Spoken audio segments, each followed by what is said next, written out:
N'oubliez pas de vous abonner et d'activer la cloche de notification.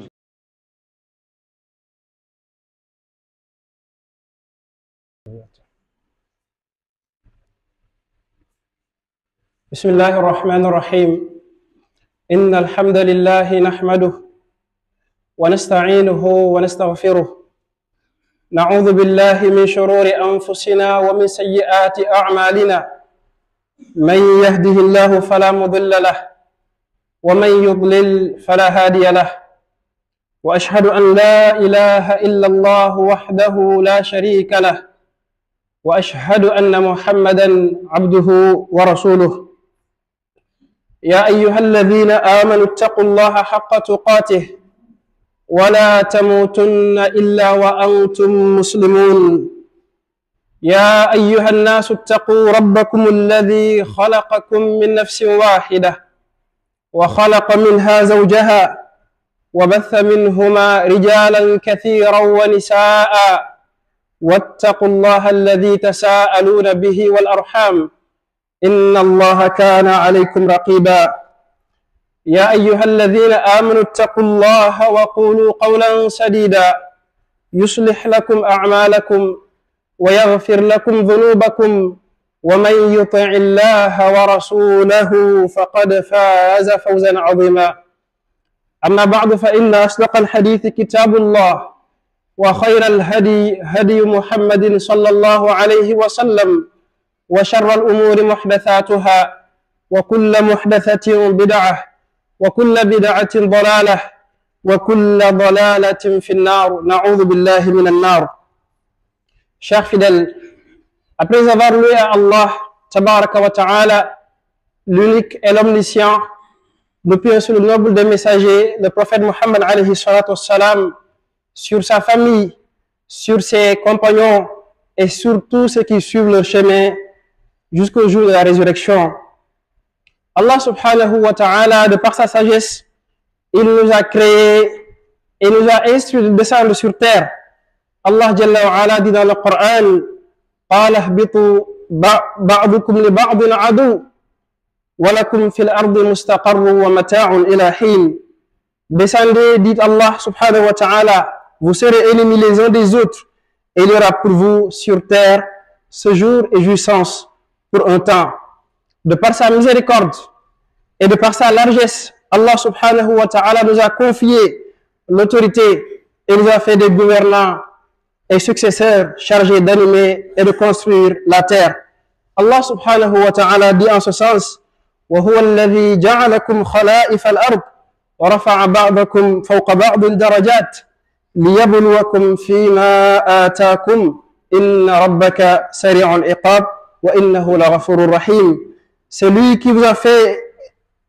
c'est lui qui a fait de vous les successeurs sur terre et qui vous a élevés en rang les uns au-dessus des autres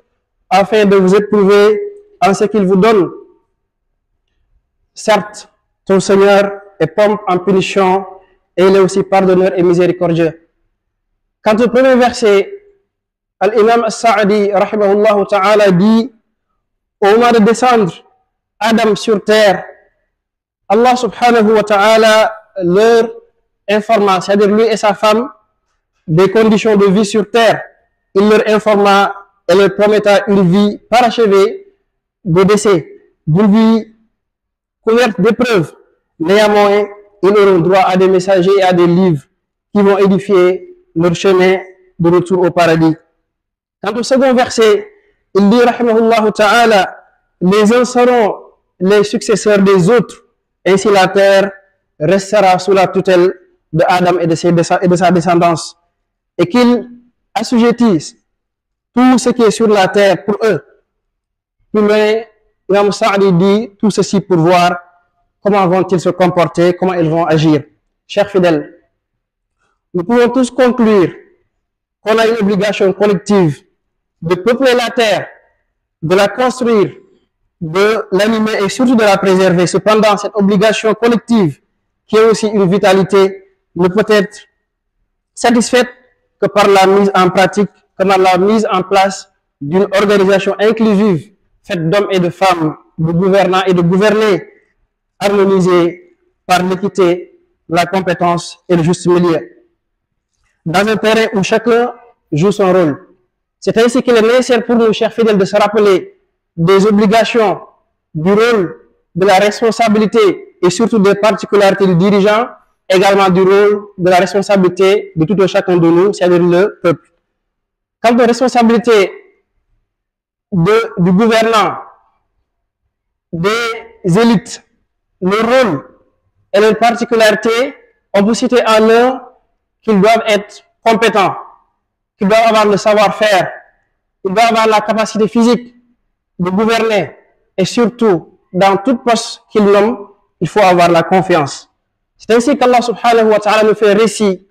de Moussa alayhi salam et de Shu'aib. Quand il avait trouvé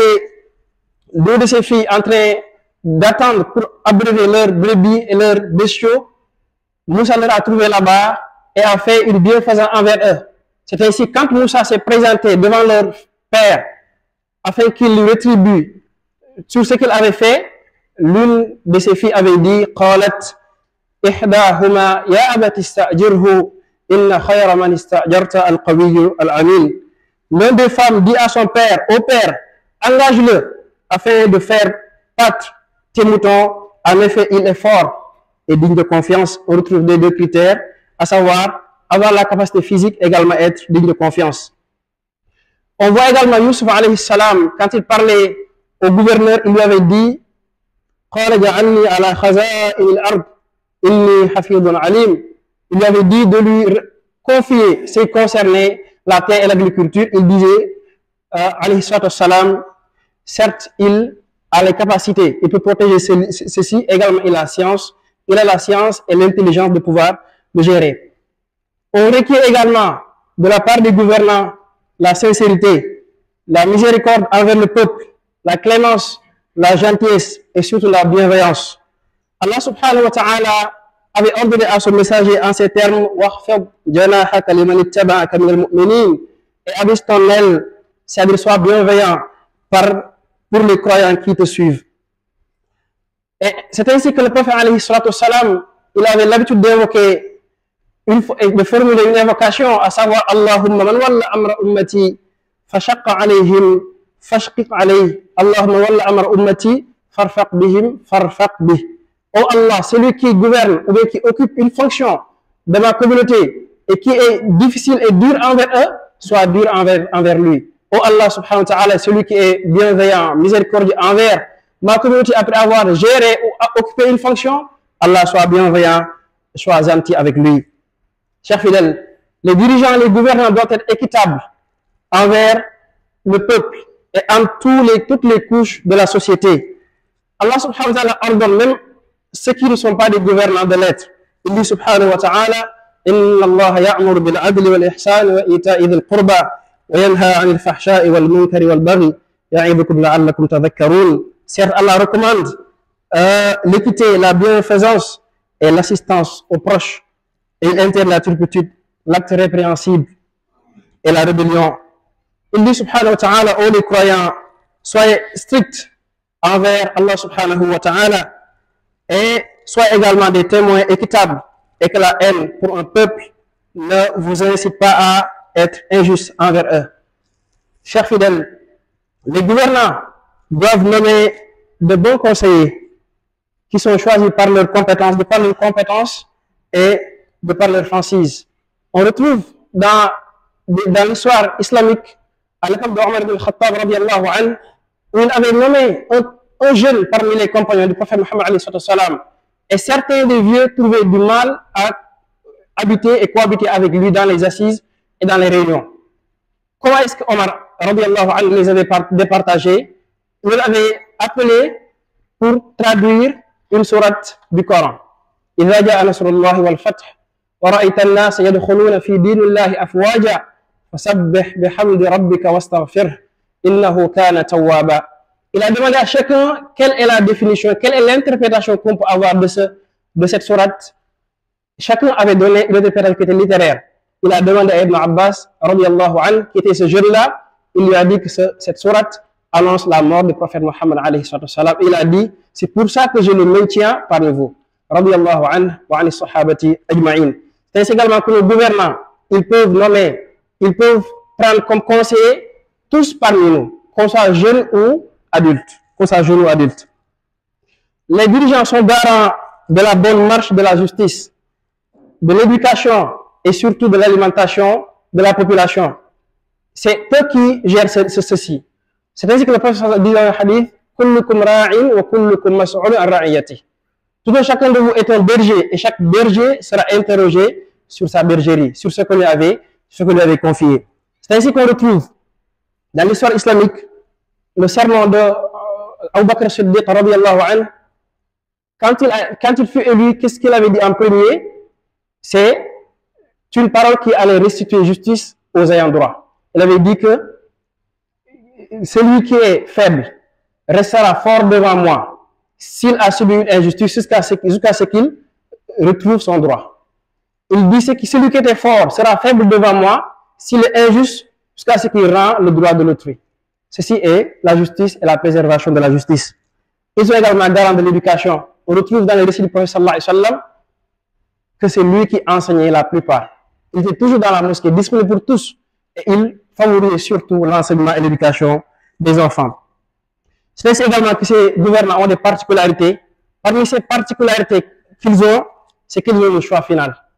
Le prophète sallallahu alayhi wa sallam, Allah lui avait demandé de prendre des conseils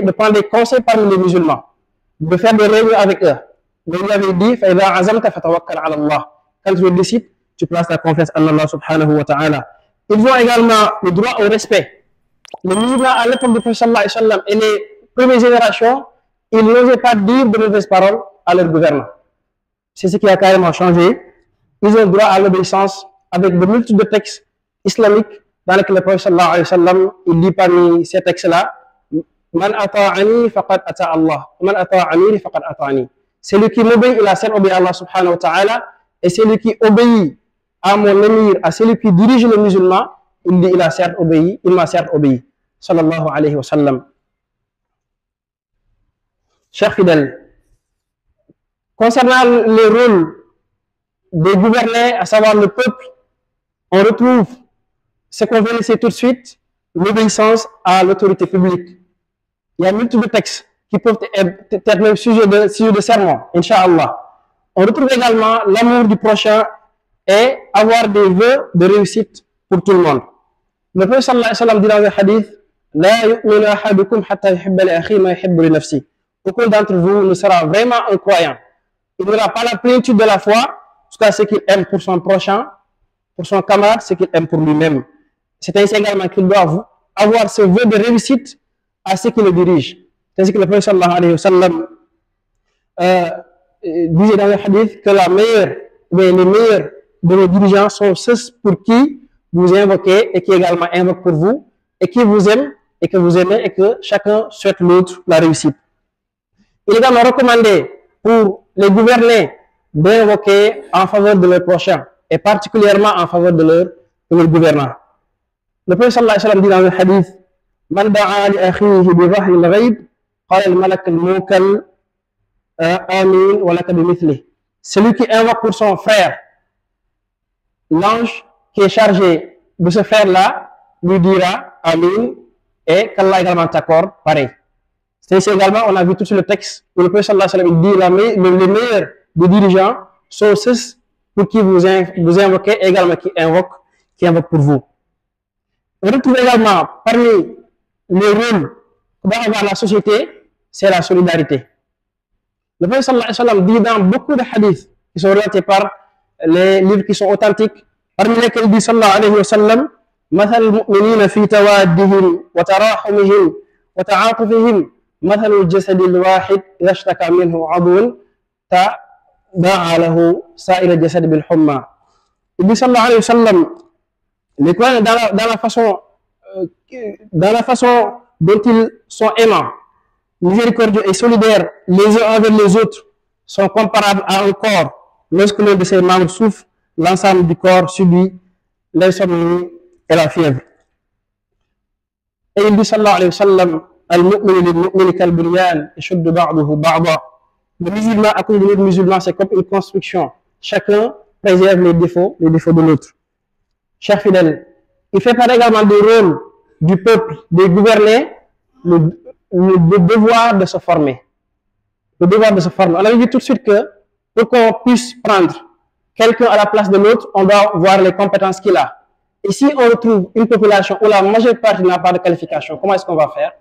Ce sera problématique. Donc pour avancer un pays, il faut que chacun se dise que moi je vais me former, je vais avoir une spécialité quelconque et je vais participer au développement de ma nation. Allahumma rabbana atina fid dunya hasana wa fil akhirati hasana wa qina adhaban nar. Allahumma inna nas'aluka al-huda wat-tuqa wal-'afafa wal-ghina. اللهم وفق ولاة أمورنا واهدهم لما تحبه وترضاه وارزقهم بطانة صالحة. الحمد لله على إحسانه والشكر له على توفيقه وامتنانه وأشهد أن لا إله إلا الله تعظيما لشأنه وأشهد أن محمدا عبده ورسوله الداعي إلى رضوانه صلوات الله وسلام ربي عليه وعلى آله وإخوانه. mbokki doomu ndey ñu ngi sant suñu borom subhanahu wa ta'ala bi julli ak salmal ci yonent bi sallallahu alayhi wa sallam. gannaaw gi ñu ngi dénk suñu bopp di leen dénk takkoo bàyyi xel suñu borom subhanahu wa ta'ala ci jëfe ay ndigalam ak bàyyi ay tereem. mbokk yi ñu xam ne suñu dund fii ci kaw suuf dafa nekk loo xam ne dañ koo tënk ko ci espace bi ñuy dund waaye tënk ko tamit ci àpp gi nga xam ne moom mooy biñ fi am. gannaaw loolu nag jubluwaay ñaar yooyee mooy borom bi subhanahu wa taala xool ci ñun ñan ñooy ñi nga xam ne dañuy rafetal seen jëf, ñan ñooy ñi nga xam ne dañuy nekk ci li bëgg subhanahu jalla wa ala. moo tax ne ñu jàng ci sootu al mulk lu wax naan tabaraka alladi biyadihi al mulk wa huwa ala kulli shay'in qadir alladi xalaqa al mawta wal xayata liyabluwakum ayyukum ahsanu amala. kon borom bi subhanahu wa taala li muy xool ci ñun moo ñu gën a rafet lu jëf jooju day am ci kenn ku ne ci ñun am jëf yoo xam daf koo war muy ay farataay jëmm wala am ci farata yoo xam ne farataay yu ñuy bokk la di ko def donte bu amee ñenn si ñun yoo xam ne buñ ko taxawee dafay daal di mat waaye ku ne dafa war a góorgóorlu ak njëkkalante ngir moomu bokk ci ñooñu nga xamante ne dañu bokk ci ñuy def loolu nga xam ne ñëpp lañ ko féetale. borom bi subhanahu wa taala wàccee gi mu wàcc ci kaw suuf dafa tegu ci xarañte boo xam ne gu leer la.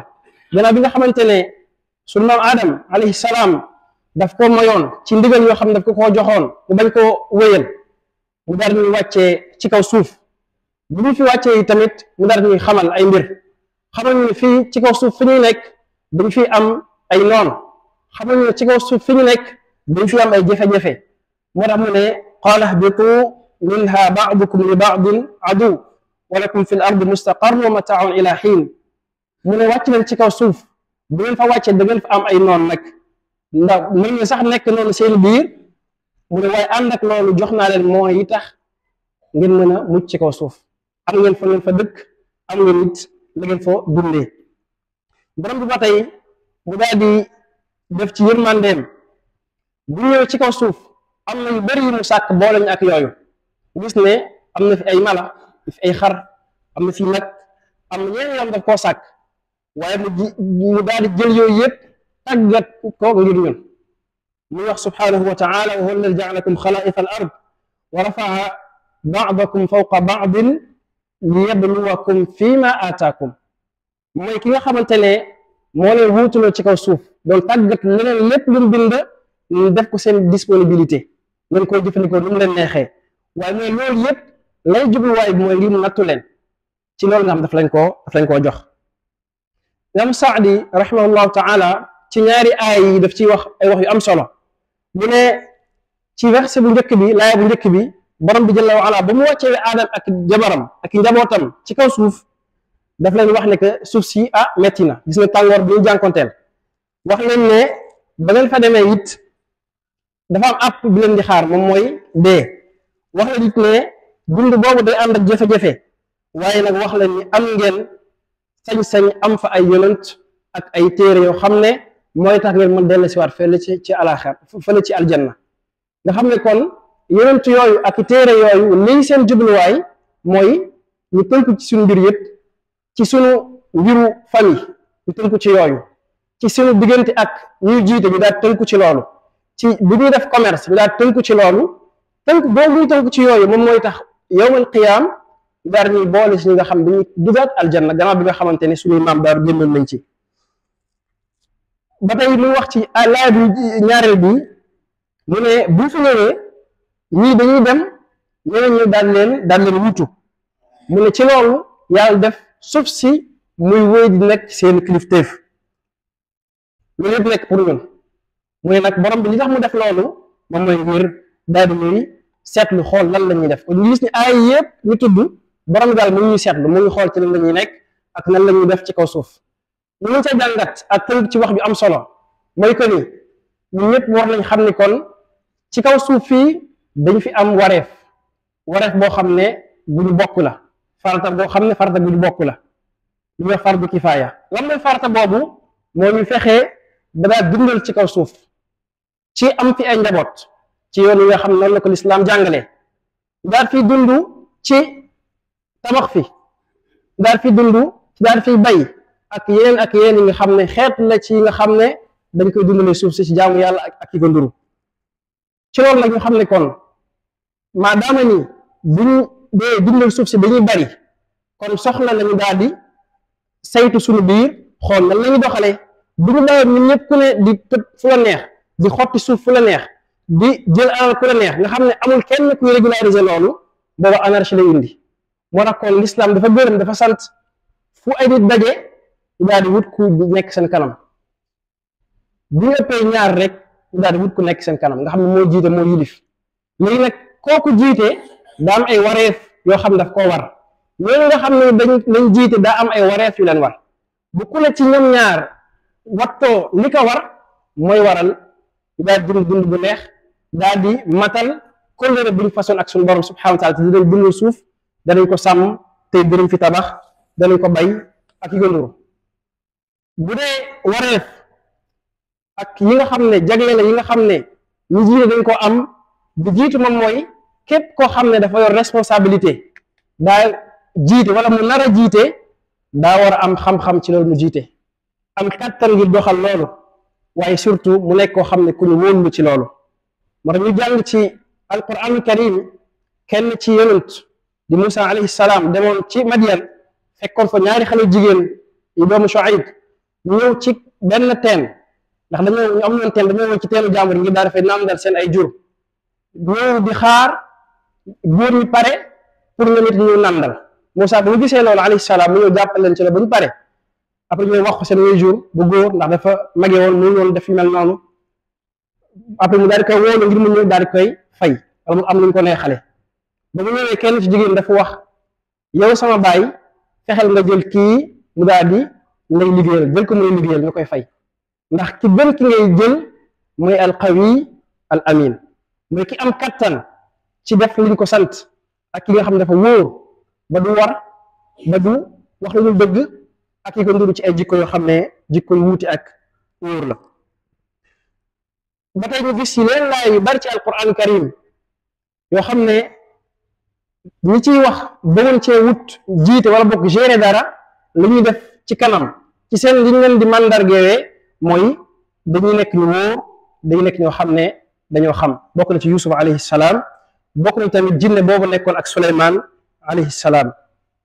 mbokk yi ñu xam ne war na ci ñi nga xam ne ñoo jiite ñu nekk ñoo xam dañoo sincère ci peuple bi nekk ñoo xam dañuy am yërmande ci ñoom nekk ñoo xam ne dañuy nooy ci ñoom waaye nekk ñoo xam ne dañuy bàyyi xel ci leen toppatoo saa su ne mu la borom bi digal yonent bi sallallahu alayhi wa sallam dañ koy wax ne waxfid janaahaka liman ittabaaka min al-mu'minin na nga wàccee ca ñaari el yi mooy na nga nooy jëmee ci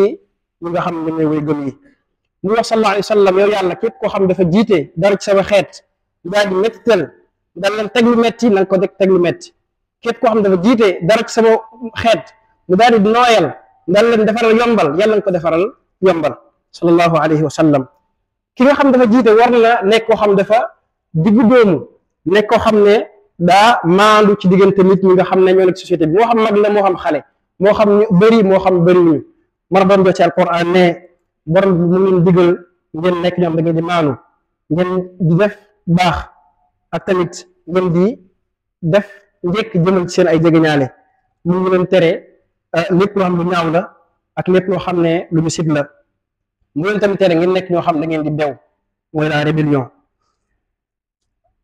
mbokk yi bokk na ba tey ci li nga xam ne moo ko war wala moo war ñi nga xam ne ñoo ñu jiite mooy bu ñu doyloo seen xelu bopp yamu ci waaye ñu ñuy tànn tamit nañ nekk ñoo xam ne ñu mën nañ ci lañ leen tànnee pour ñu mën a conseiller ak tamit ñoo xam ne dañoo dëgg ci ñoom bu ñu xool ndax dañoo ndaw wala dañoo nekk mag dañu gis ci sunna yonent bi sallallahu alayhi wa sallam ci gannaaw yonent bi sallallahu alayhi wa sallam ne kenn ci ñi ko wutu woon di Omar ibn Khattab radiyallahu an daa ñëwoon ci ñi nga xam ne ñoom ñoo koy wër ci ay conseillers mu daal ci tànn tabb ci Abdullah ibn Abbas radiyallahu an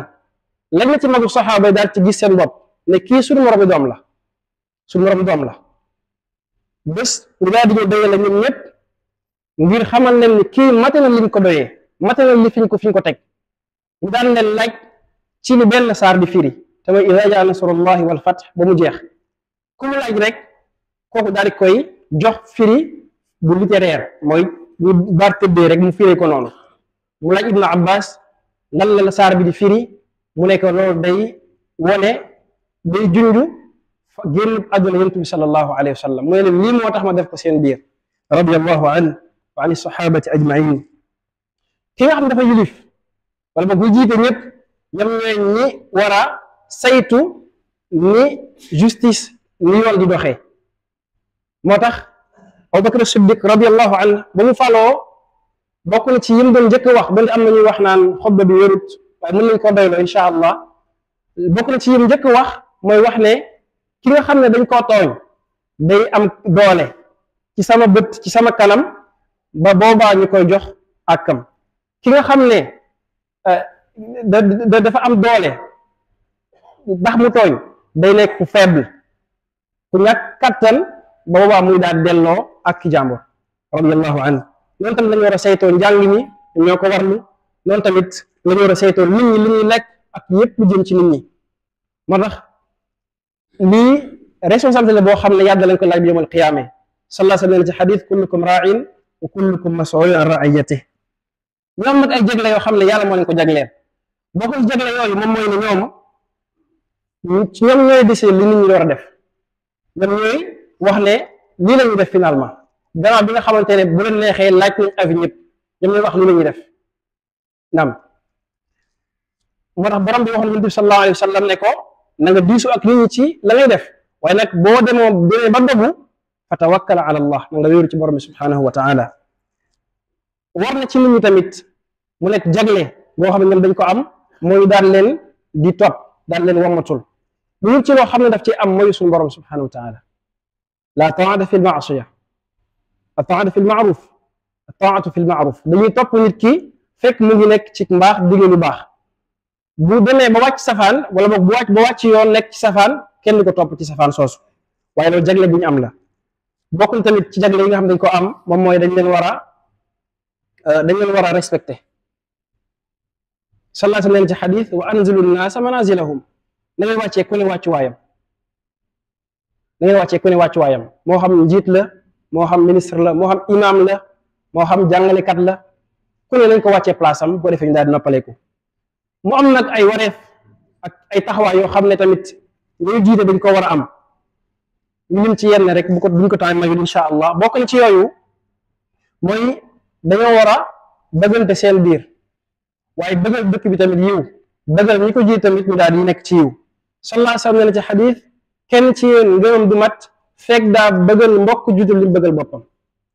bokk na ci bëggal sa mbokk juutal li nga bëggal sa bopp mooy bëgg dëkk bi naat bëgg dëkk bi dem ci kanam bëgg nit ñi di am lu ñu dundee bëgg nit ñi bu ñu bëggee faj seen soxla ñu bañ ko faj kon bokk na ci nit ki daal di bëgg dëkkam bëgg réewam bëgg ñu ko jiite bokk na tamit nit ki daal di ñaanal ay moromam surtout ñi nga xam ne ñoo ko jiite Yonent bi sallallahu alayhi wa sallam day wax ne ci xadis mu ne ñu gën ci seen ay njiit mooy ñi nga xamante ne dañ leen di ñaanal yéen te yéen tamit ngeen leen di ñaanal bal na ne si xadis sallallahu alayhi wa sallam képp koo xam da ngaa ñaanal sa mbokk jullit foo xam ne fekkeewu ko ci kumpa yow rek nga nekk nga ñu daal koy ñaanal mu ne malaaka bi bu nekk bi géré mbiram daf lay wax amiin ba pare teg ci ne yàlla na la yàlla may loolu kon loolu am solo nit ki daal di ñaanal mbokkam waaye ñaanal tamit ñi nga xam ne ñoo ko jiite di ko yilif bokk na ci mbokk yi moom mooy nit ñi di am di jàppante seen biir mooy di am solidarité bu mel nag loolu dafa tumuraanke léegi lool sax ndax am na ay système yu yóbbu xaw a yóbbaale te mooy système américain bi nga xam ne jubluwaay ku ne rek mooy ñi am wéy di am la classe bourgeoise ñoom ñuy dem rek di avancer ñi nga xam dañoo ñàkk wéy ñu tam ci ñàkk rek ñii di exploiter ñu ca des te li waral mooy ku ne daal di dimbali ak keneen gi daal di koy jàppale ci xam-xamam ci am-amam ak ci léppam moo tax ñu gis Yonent bi sallallahu alayhi wa sallam ak l'islam teg lu mel ni zakat luy jubluwaay bi mooy solidarité mooy jubluwaay bi Yonent bi neen ci xadis misaalu jullit ñi ci nu ñu bëggantee seen biir nu ñu yërëmantee seen biir ak nu ñu jàppante seen biir nee na mu ngi mel ni benn yaram boo xam ne daa am jàmbat bu ñu jàmbat mu ne am bu amee benn ci cër yi nga xam dafa jàmbat dara ne da ngay gis ne que yaram bi yëpp day ànd ak moom bu dee ci tàngoor yaram bi yëpp ay tàng bu dee tamit ci ñàkk nelaw yaram bi yëpp du nelaw gis ne kon kooku loolu solidarité la noonu la ñu war a dundee suñu biir ñu mel ne benn tabax boo xam ne birig ak birig ñooy tegu ngir ñu daal taxaw daal di yëg ci kaw bokk na ba tey ci nga xam ne ñi nga xam ne dañoo jiite war nañ koo bàyyi xel mooy ñuy tàggat seen bopp ci yoo xam ne mën nañ koo njëriñee seen dëkk lislam daf ci encouragé bu baax a baax